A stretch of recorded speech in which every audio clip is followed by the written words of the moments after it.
Hello and welcome to the next episode of the Let's Talk About It podcast. Woo! We're Yo, back. Hi, Back at it everyone. again. With the white bands? Yeah, you already know. Do any of us actually own a pair of white bands, though? No, absolutely not. because I have giant monkey feet. I So, think my dad told me that I had potato feet once, and I was like, what does that even mean? I'm it'd still be trying like to figure it it'd be like that sometimes. We are in episode 26, sir. Yeah, after a little week-long break there for 4th of July weekend, Yep. we have returned. But even though we skipped a week, I think our show's gonna be, or at least I was planning on the show being a little bit more a little bit shorter than usual, just because, well, at least on the tech front, right? I mean, there's not really much to talk about that I want to talk about today, but I digress. We'll cover some of that stuff. Alrighty, well, sir, would you like to start with the tech news per usual? I would be honored. Okay, so tech news. There's like 2 weeks worth that I'm not gonna cram into today, so I apologize to my tech fans out there. But anyways, first item on the list is that AMD's Ryzen 3000 XT CPU refresh was released these past 2 weeks, and the consensus for these is they're pointless. Don't spend your money on them. They're not worth it. Basically, they are a higher quality silicon chip that basically can boost to about 100 megahertz more than their non XT counterparts, and they usually come in at like $50 more or $100 more than their non-XT counterparts. So from a price to performance standpoint, they are not worth it. But all in all, I mean, it's their new CPUs, I guess. So maybe when the 4000 series comes out, these XT CPUs will jump down to the same price as their non-XT counterparts, and we have cheaper CPUs. So yeah, that happened this last week. It was a little disappointing, but it is what it is. So for all the praise we give AMD, this was definitely going to be a little smack to the hand because it was lame. It was super lame, AMD. Come on. But anyways, that's probably all the AMD news we have this week. Moving on from that, news sites have reported that that the Apple iPhone 12 may not come with a power adapter or headphones. Um, that's a rumor coming from from reputable Apple analysts here, and Apple is actually not alone in this. Reportedly, Samsung is going to do the same here with their next generation of phones. Now, this is a really weird move in my opinion, that there's no power adapter or wired headphones to come with these really expensive phones. Reportedly, this is to save cost on these devices, especially with this big move to 5G, um, and with just the regular availability of power adapters as a whole to everyone now at this point. That was their logic behind making that decision happen. Of course, behind it too, they're saying that it's a sustainability thing as well. You know that it's more eco-friendly to not have chargers in the box or whatever. But if we know corporate America at all, it's not. It's never about being eco-friendly. It's a money thing. It's totally about the money. Saving themselves a penny. But yeah, they're trying to make more money, so they're saving themselves that additional cost there. So of course, this is just a rumor. Reputable rumors might, mind you, but we'll have to just wait and see until the next generation of phones come out, and we'll just open a box and we'll see if it comes with a charger or headphones too. So, um, yeah, really weird stuff there. In more phone news, though, within the past 2 weeks, Google has discontinued the Pixel 3a from the Google Store. So they didn't really give a reason why as to why it's continued, but of course, with all the leaks and all the news that we've been seeing about the Pixel 4a right around the corner, We'll have to wait and see. Apparently, I think it's the 14th that's the rumored launch date for the Pixel 4a, until it was rumored that it was going to be delayed until October or September to release with the Pixel 5. But either way, it's really weird. But yeah, you can't buy the Pixel 3a anymore through the Google Store. They have Google, mind you, they have released a statement that says that Google Store has sold through its inventory and completed sales of the Pixel 3a. For people who are still interested in buying a Pixel 3a, the product is available from some partners while supplies last. So if you go to like Best Buy, or if you go to Amazon, B&H Photo, whatever stock they have of the Pixel 3a, that's going to be the last of their stock there. So um, it's really weird because it just came out of nowhere, especially with nothing really solidified for when the Pixel 4a will come out. This kind of freaked some people out. But I mean, new phones are on their way. We just don't know when. So it's a waiting game. It's all patience. But most people don't have patience. So we'll see how that happens here. How that affects the market, so to speak.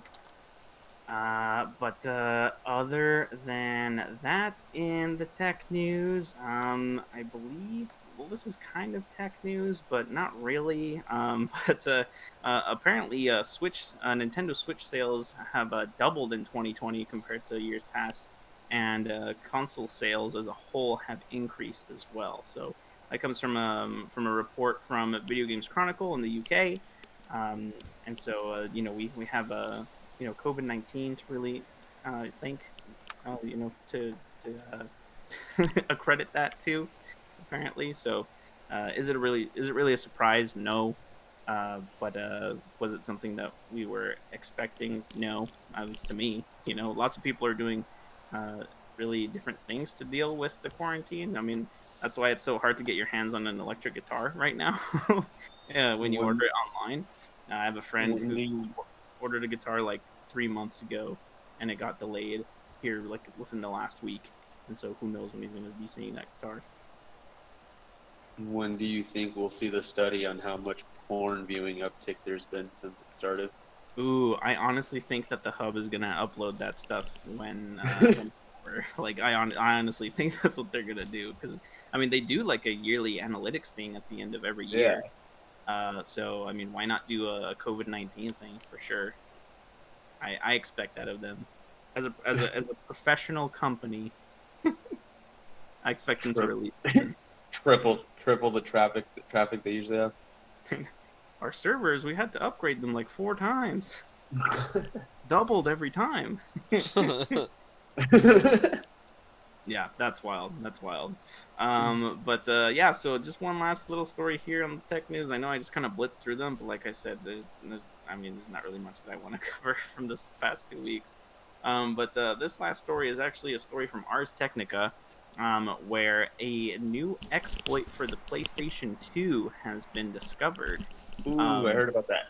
and so yeah, it's actually really cool exploit here. But basically, the new hack runs homebrew code um, using an exploit in the DVD-R drive on the PS2. So um, this kind of brings us back to a really simpler day. Simpler days of video gaming, where consoles weren't completely weren't constantly updating, and the games you'd buy would be on a disc, and glitches would tend to be that way, until there's a big old patch released on another game disc. But um anyways, this particular hack with the PlayStation 2 um, is very different than hacks that have been done to the PlayStation 2 up until now. Because before, you'd have to rely on internal modifications to, the circuitry, external hardware like pre-hacked memory cards or pre-hacked hard drives, and they were all very Jamming your model disk drive specific. open. Yeah, yeah. So, I mean, the list goes on and on, right? Because that's how it is with a lot of retro consoles. Hmm. But this newly discovered hack called Free DVD Boot is actually just using a very, very specific DVD ROM that you just shove into the PlayStation 2. Um, and so basically, how it works is that there's a basically there's a method in the way that the software for the PS2 reads discs, that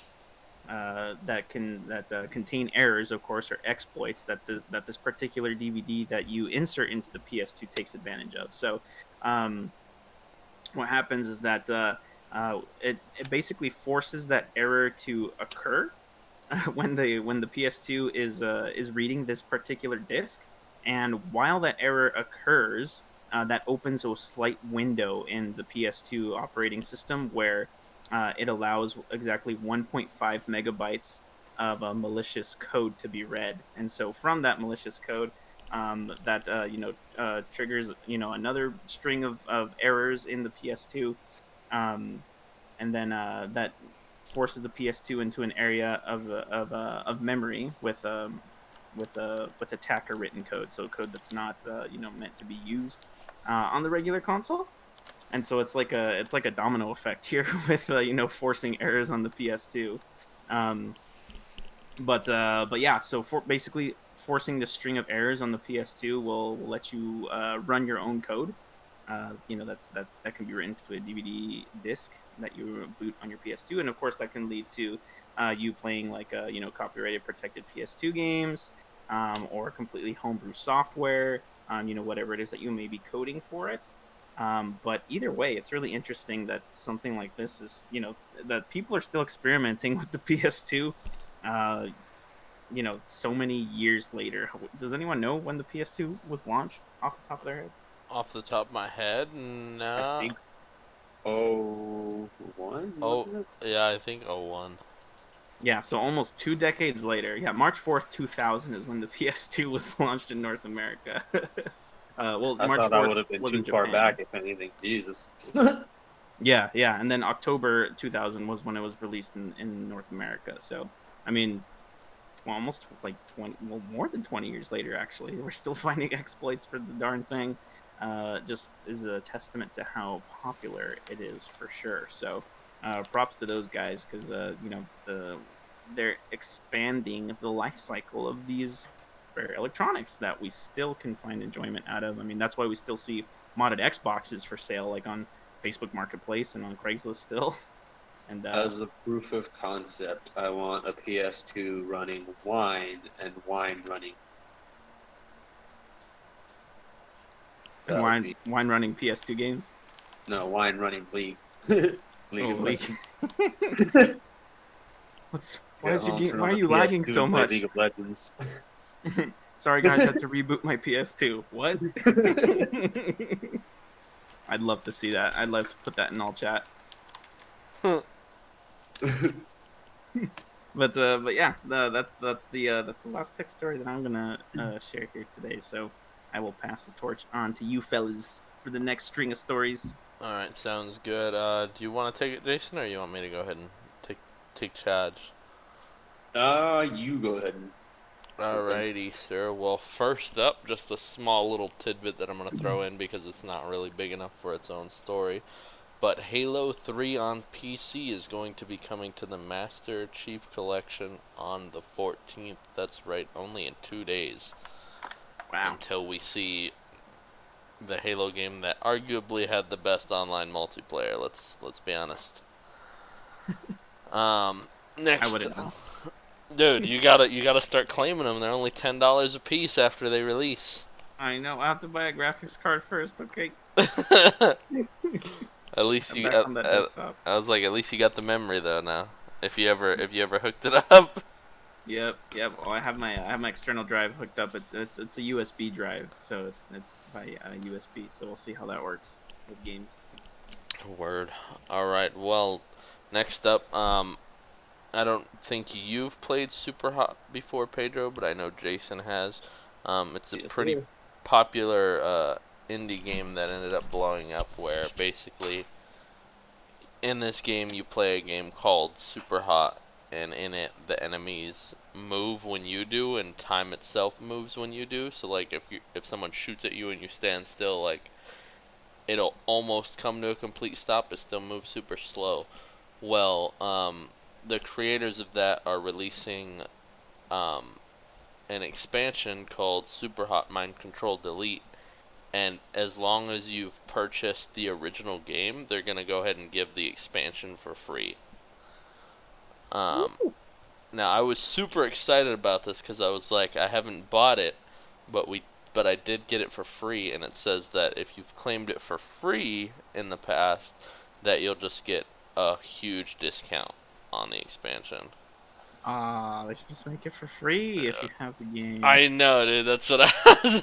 I found that out, and I was like, oh, that's kind of bummed. But I mean, I'm Yeah. still looking forward to it. I would definitely like purchase Super Hot, so it doesn't bug me to have to buy the expansion that much because it is really fun. Yeah. Watch the expansion be more expensive than the base game for those people who got it for free. That'd be nuts because like that game was pretty solid. Like they could have made a lot of money on it. I would assume that they have, but even more. Next up, we got Xbox is holding an event on the 23rd, so only, what is that, 9 days away. And they are stating that Halo Infinite will be the big star of the show. I'm super excited about it. Pretty much every Xbox fan is excited about it, especially those who like Halo, because Halo 5 was not very well received. So a lot of people are hoping that they can go ahead and turn it around with this new installment. As for other things announced for that event, they haven't really said much, but there are a lot of rumors saying that possibly Fable will make an appearance, which is another big game that I know people would be super stoked about.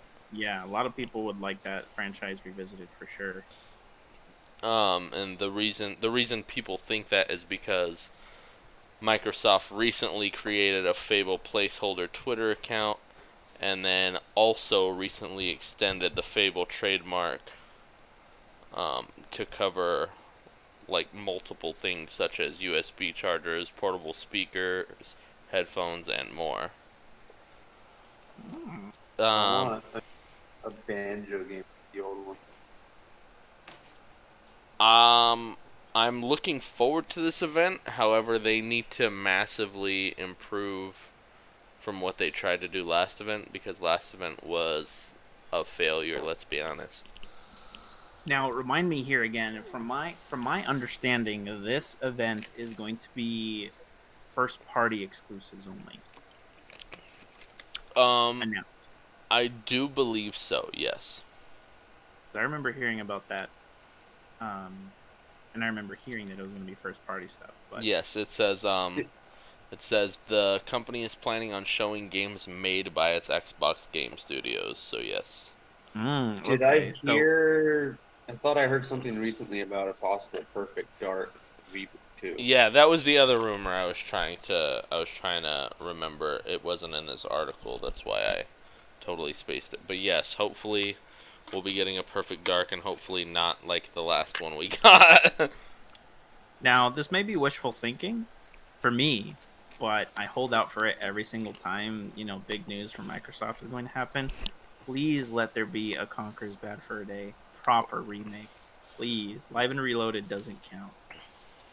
Dude, We need a proper Conker's Bad Fur Day remake.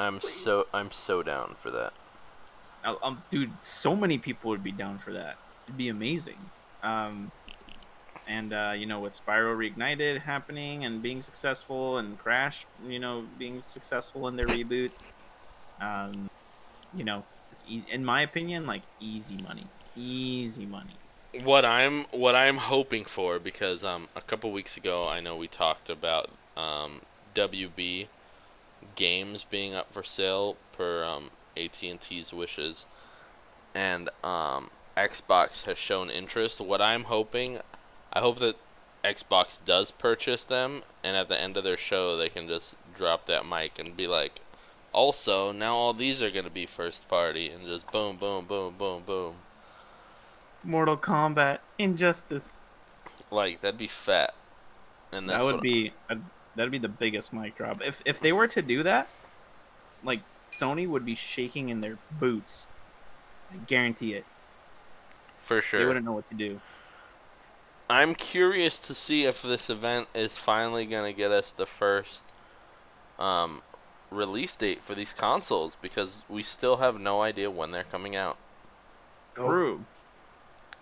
Well, we know that it's by holiday season, right? Yes. So it's going to be anywhere in between September to December of this year. If Which I say no, they're I gonna think prove it's me going to wrong and do be. it. So nope. I I think feel it's going to like be November, yeah, I feel like November is usually around the time new consoles release. right before the Christmas season. And I want to North say that's America. when Assassin's Creed Valhalla is releasing. I think they gave an official date. I think it was like November 17th or something like that. Let's see if. Yep, November 17th. So, Either way, it can't come soon enough, in my opinion. I'm super excited to see how everything runs, man. I'm very curious to see if I just took way too long to jump to PC and now everything's basically going to be a PC or what. I mean, you're kind of not wrong already. We'll have to wait and see. Fair. Next up, we got a new battle royale from Ubisoft, and it is called Hyperscape. Following Ubisoft's event today, they announced that their battle royale Hyperscape that they let a few people try out and test about a week ago is now open for everyone. So as long as you launch your Ubisoft launcher, you can go ahead and download that. I played a little bit of it. It's probably gonna be one of my more favorite battle royales, if I'm being honest. So what about it sticks out for you? The whole like theme of it and the way the world is in game and how you get weapon upgrades and everything.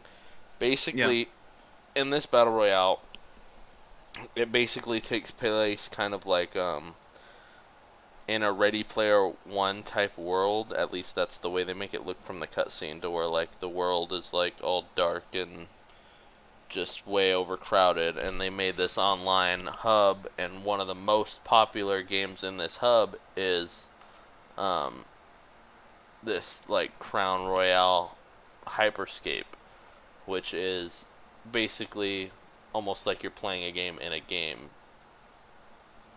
Like, do you get what I mean? Yeah, yeah. I Eh, mean, I've heard good things about it, and it's definitely piqued my interest. Like the whole aesthetic of it, just from the title, like the cover title of it, like uh-huh. on news sites and things that I have seen, has definitely piqued my interest. Uh, And I'm not even like a VR player, right? So, I would I definitely recommend trying it, and it's not that big of a download. I want to say it's only 8.5 gigs. Yep. not I bad, haven't not gotten to bad. play it, but from what I've heard of it, at least, like it seemed like a more kind of upfront as opposed to sit back and wait for the ring to close in.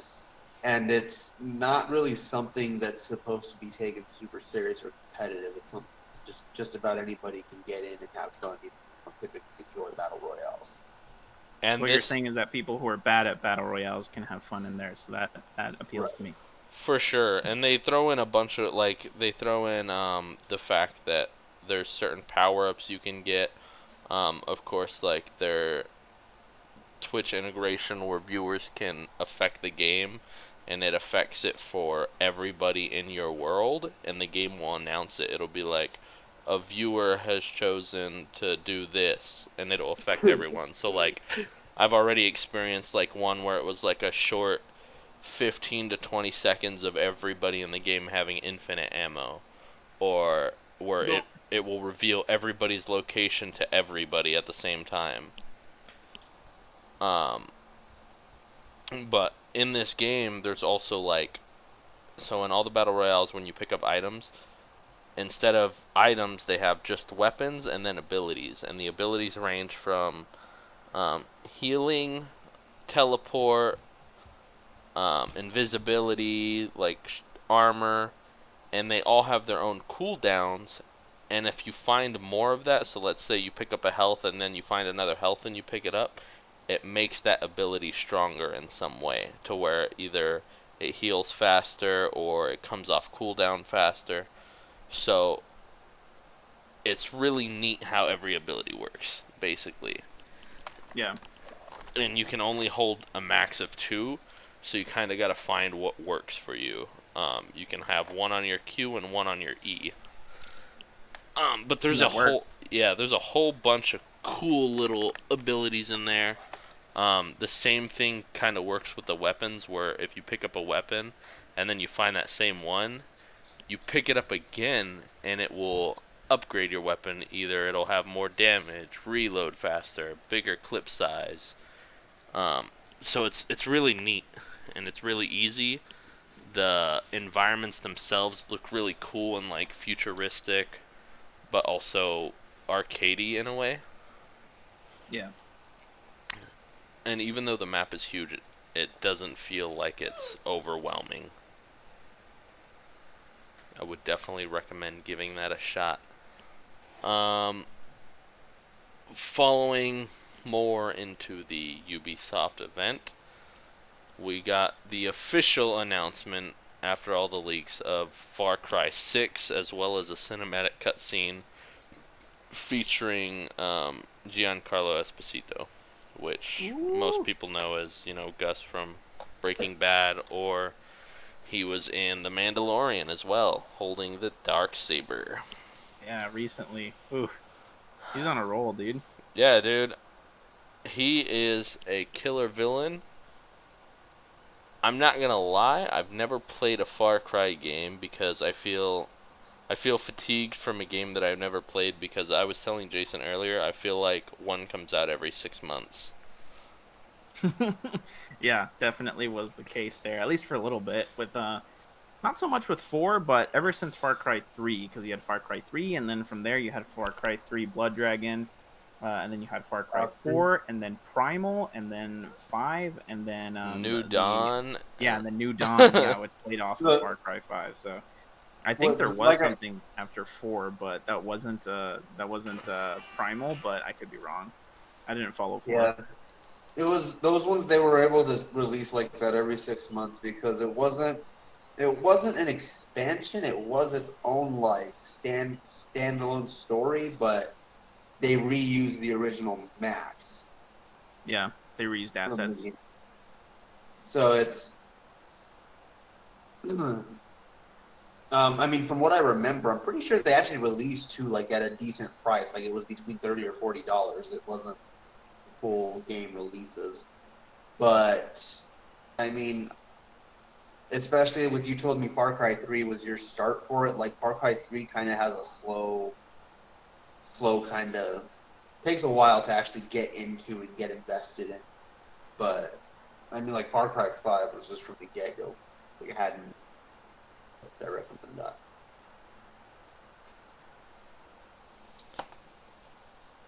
With Far Cry 3, yeah, I don't know. I liked it. I just, once I turned it off, I never turned it back on, which I don't know. I love this game. I can't wait to never play it again. I don't know if I should just finish Far Cry 3 or if I should just wait and only play 6. I mean, it's totally they're usually not like related to each other, right? They're not at all. Like unless you're playing one of the direct continuation games, like I said, like between 5 and New Dawn, or even 4 and Primal are completely separate. Like 5 and New Dawn, I think, are the ones that were that way. Yeah, actually. Alrighty, well, enough of the Far Cry. I got one more game announcement that I was pretty stoked on, and that was, oh my god, I just closed out my tab. Hold on. Oh no. Was it Assassin's Creed? No, the Assassin's Creed stuff was cool, but I didn't really see anything I didn't expect. Watch Dogs Legion. Control Shift T if you want to bring open that closed tab. Yeah, it was Watch Dogs Legion. Super stoked about this. It looked pretty neat. Basically, they showed off quite a bit of gameplay. Saw them play as different characters, and they basically talked about how just about anybody in the city pretty much can be recruited to join your squad, and every person in the game has their own like unique abilities or weapons. And they showed off basically a bunch of these characters. Like, they played a mission as a construction worker whose weapon was a nail gun, and he could call like um, this supply drone to come, and he could like jump on it and traverse over buildings to get like inside walls. It was sick. Yeah. Super stoked about that. Not stoked on the fact that so many people were trying to get on Ubisoft's launcher earlier that if you were watching the event to get your Watch Dogs, their launcher was down. Why does that not surprise me? However, they did. If you Google it, they did make it right and are allowing people to sign in with a Ubisoft account, basically just saying that they watched it, and it'll send them their free copy in their library. It'll appear in like a day or so. So that's good. Alright, let's see here. I believe that might be all the games I had to talk about. Alright. Yeah, go ahead, Jason. Alright, so then jumping right into it, seeing as how you finished off on the stuff, then I'll start off with it. We finally got another look at my man Sam Fisher, but it was in a mobile game. Yeah, this game looked interesting to say the least. Yeah, nothing bad about the game, and even people that have played it, it looks like are saying that like it's a fun game, it's a good game. It's just it's not what I wanted. I want Splinter Cell, like the original Splinter Cell, like Pandora Tomorrow. Those ones I still now and then will go back and revisit and play through because I like they were that much fun to kind of hide in the shadows and sneak around. Kind of like it felt cool. Do you remember what that game was called, sir? Elite Squad. Yes. It looks. He's making it sound like you're quizzing him. Yes, that is correct. 5 points. From what it even sounds like, it sounds cool. Like it's a strategy. Like you play soldiers here. I'm thinking something similar to Command and Conquer, but with the characters and their abilities from the Ubisoft universe. They've got Rainbow Six Siege in there. They've got the Division 2 in there. They've got Sam Fisher, and they've got a bunch of just kind of different. It's a mishmash of their characters, I guess.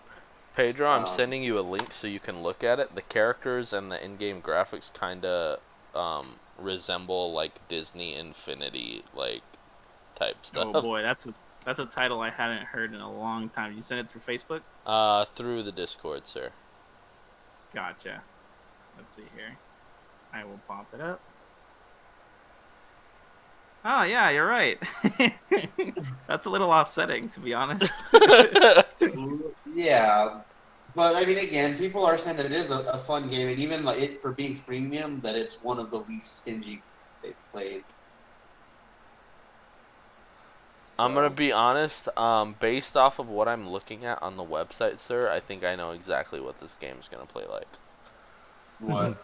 It's gonna play like the mobile Star Wars game or Marvel game where you basically get a team of 5 characters and go through campaigns. See, in that though, is it turn-based combat or is it Yes. real time? Because from No. what I heard, this is real time. Oh, really? Yeah, that's from what I heard. What I read somewhere on. I'm trying to find it again, or the exact page that I saw it on. But yeah.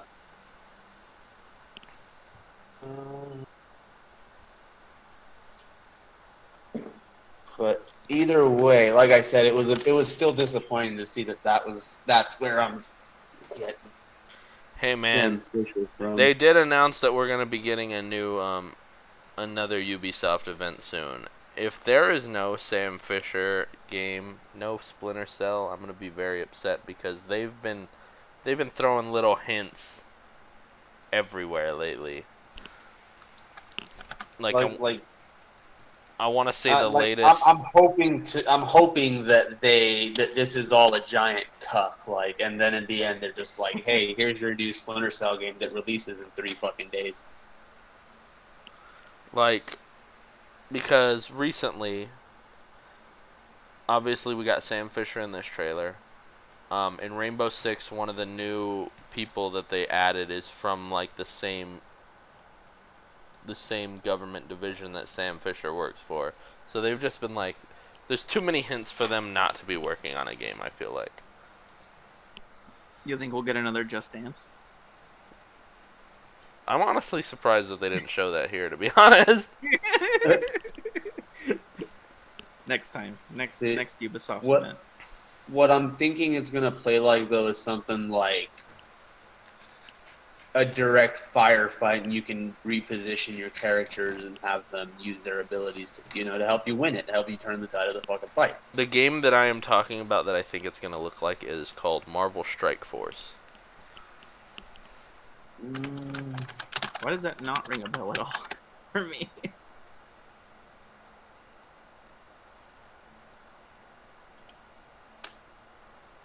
As we all Google it. But yeah, but on the site it does say real-time 5v5 battles. Oh yeah, no, this looks absolutely nothing like what they. Well, it looks kind of like, but no, I was this like, looks if you- totally different. Well, if you go to their website, like some of the layouts where you see like your character's page and all their stats and what you equip on them to make them stronger, it looks exactly the same. Oh, does it? Yeah, That's supposed to be cable there, huh? That's what made me think of that. I just want Marvel vs. Capcom 4. Maybe it's, I don't know, kind of like, here we go. The idea that I was getting was something more like League, but in a small contained team fight situation. You know what I mean? Yeah, almost like a siege. You or can something would you play. control like team fight tactics that you actually control type thing. There we go. That's what I'm thinking. So, other than that, though, I mean, I excited for Far Cry. That looked interesting. Hyperscape, excited to try out, and I'm honestly in even less of the same boat, I guess. Like, I'm even further down the same boat, I guess, of Valhalla. Like, I just stepped up and walked away from the computer. Like, I really am not interested. I don't know why. Because I liked Odyssey. I'm sure that I would like Origins. I'm not at all interested. Are you just Viking-est? Is that what's going on? No, like Vikings are cool as hell. It's No, like if this game was out already and someone was like, "Hey, do you want to play?" I'd be like, "Oh hell yeah!" But like I'm not excited for it either. You're not gonna seek it out once it comes out. Not at all. I'm gonna be real. I just looked up some Elite Squad gameplay. I do not like it. It is not like the other ones. It is real time, but it looks clunky and nowhere near finished to me. Well, Boo. maybe you're looking at something from 2019 because that was all I could find as far as gameplay goes. Oh, then you're probably right. I already closed it out. But other than that, I mean, that's all I have as far as the Ubisoft forward goes. My last little tidbit in here, and this is just because Ruben keeps sending me TikToks, and he might not be able to soon. The Trump administration is considering banning the TikTok app because it's like a security issue. I couldn't tell you exactly the details of it, but it has to do with it being Chinese owned and information getting to the Chinese. Exactly. Because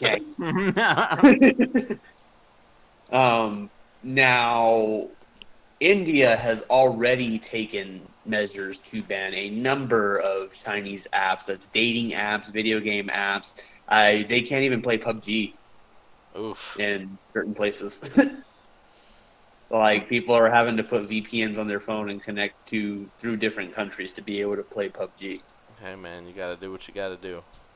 But all of this is basically, like I said, it has to do with security, and a lot of like TikTok users, I guess, are starting to panic and get worried because I mean, a lot of people make a living on social media now, and a lot of I watch a lot of YouTubers. A lot of the ones that I watch, like, they make a point to tell people like it's not something you should try to make a living off of. Like, if you can, cool, but make sure you treat it as a hobby.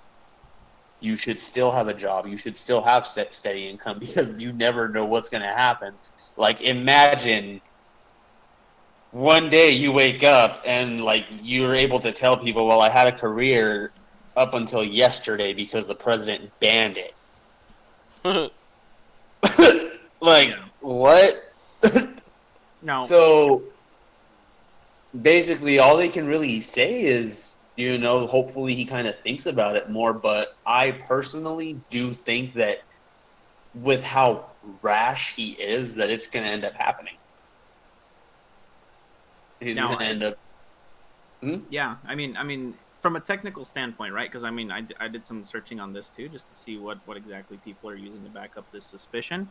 Now, Mhm. TikTok is owned and developed from a software standpoint by a company called ByteDance. Okay, now ByteDance Mhm. is a Chinese multinational internet technology company, and they're headquartered in Beijing, China. And TikTok isn't even their cash cow, so they own something called Toitao. I can't even pronounce this. Totayo, which is a content platform, much like YouTube, over in China. And so, just because it's owned and developed by a Chinese company, that alone isn't really enough to warrant suspicions like that. However, the Can't the real Chinese government say, I want all of the information on everybody that uses your platform and they have to comply since they're in China? So yes, now that's where a lot of the, well, it depends where the information is hosted, right? So where the information Mhm. is being stored and dished out from, and so that's where a lot of the confusion or a lot of the conspiracy around this comes from, because it's not really known exactly where TikTok's information is being hosted. The most reasonable guess about what's being done is that it used to be, is that as far as hosting goes, right? The hosting of the information. The parent company of TikTok, they have, for their other products, they have used a combination of Alibaba Cloud, which Alibaba is of course a Chinese, Chinese platform as well, in combination with AWS or Amazon Warehouse Services, which is a hosting platform a lot like Microsoft Azure, for their Office products and stuff like that, as well as just the combination of proprietary in-house hosting. So it could be a combination of all three. It could be just two or just one of those. And so the where your information is stored dictates what can be done with that information from a governmental or legal standpoint. So with that being hosted in China, of course, information on Americans being hosted in China is the big suspect here as to it being used as a spying platform on the US. So that's really what it boils down to, from a technical standpoint, and why people are so worried about it. Apparently, India is way worried about it because they've already banned it. But, well, yes, I totally understand why it would be, but it's weird to me that it's not something that was already thought of or brought to light previously. Yeah, If because it's like, such a big issue now, why was it allowed to run for so long, like essentially unchecked, yeah, and why are people freaking about it now? Yeah, When the exactly. Chinese scare happened literally like this time last year. But other than that, I really don't have much. I don't really have anything more to talk about. What A whole about? lot of nada going on in the I don't. YouTube sphere. Right. Well, I just have a couple things. First off, I have a question for both of you. All right. As you both know, I recently acquired a PS4, and I Hmm. have been waiting for Death Stranding to come out on PC. It comes out in 2 days, I believe. I think I know the question. I think I already know my answer. 3 days after that, Ghost of Tsushima. Get Ghost of Tsushima. Get Ghost of Tsushima. That's what. All right. That's what I was thinking. I'll play Oh first. man, I'm so excited. And both of you need to play Last of Us 2 because I beat it and I need to talk about it with people, man. Mm. Oh, it's so good. I'll swing by and get Last of Us 1, play through that, and then Last of Us 2. Do it. Do it. Do it. Don't believe the negative reviews. It's a great game. so You far. know, you have to record my It's a my matter of record my opinion. face as I'm playing Last of Us 2. Oh, Earbuds, oh, for sure. I'm excited. All right. Well, I believe that is all we all have for the day. I believe so Alright. too. All right. Well then, we want to thank y'all for joining us for another episode of the Let's Talk About It podcast. I've been Ruben. And I've been Pedro. And I've been Jason with you guys. And I'm going to go ahead and play the outro music, and we are going to be out of here. I'm making it extra long because I As soon as he closed the figures folder. it the hell out. Alright, let's go. Bye.